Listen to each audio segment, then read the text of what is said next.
Hi everyone, Kyle Wells here from Champion Personnel, and I'm with the OEP Networking Group. We're kicking off a new content series today surrounding exit planning. I have joining me here today Jeff Wasserman of Oswald.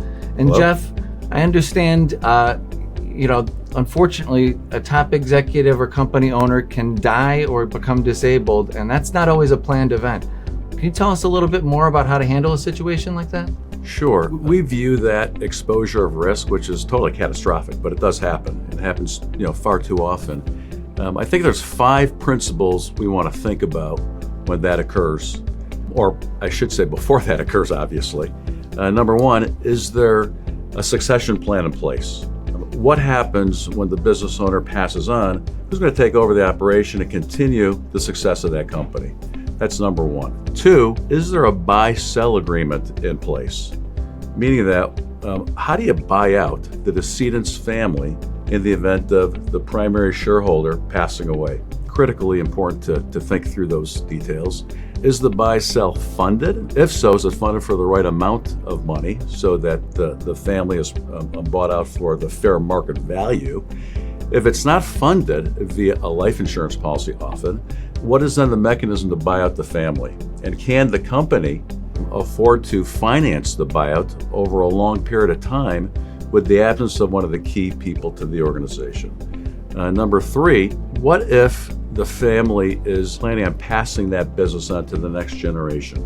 That could trigger a significant estate tax. Many companies in our community have great value, and businesses that are transferred from one generation to the next can trigger upwards of a 40% estate tax. Where does that liquidity come from to pay for the estate taxes? Number 4, is there business debt? Is there loans against the business? Is there lines of credit? And are those lines of credit required to be paid off after the business owner passes away? If so, where does that liquidity come from? And if not, is there banking relations with the surviving key people to maintain those bank loans? Then you also asked something, Kyle, as it relates to disability. Yes.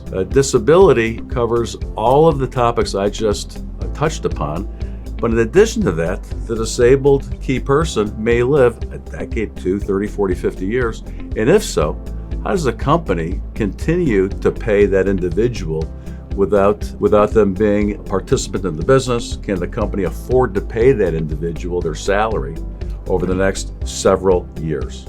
So I think those are the 5 key points. Those are tremendous points, and what you're saying is there's a lot of variables to consider, and it all starts with a good plan. Absolutely. So are there some other paths that Oswald can support some of those plans? Well, absolutely. As it relates to the buy-sell agreements, we get into pretty deep conversations collaboratively with our clients, accountants, attorneys, other advisors, and help craft a plan to create the liquidity to buy out the decedent's estate. Same holds true for estate taxes. If there is an estate tax exposure, through the use of planning ideas wrapped around the use of life insurance, oftentimes we can create life insurance programs that are put within a trust so that when the business owner passes on, that trust is liquidated and those life insurance proceeds are used to pay for the estate taxes.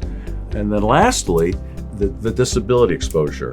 There is disability policies that are designed to cover up to 100% of one's compensation for the rest of their life if a disability were to occur. So those are the 3 areas that we could really help the business owner as it relates to some of these planning issues. I think that's fantastic, Jeff. From what I take away, it's time to get a plan together if you're a business owner, and there is no better network to start with than the OEP network, including Oswald Corporation. Thanks so much for your time today, Jeff. Excellent. Thank you, Kyle.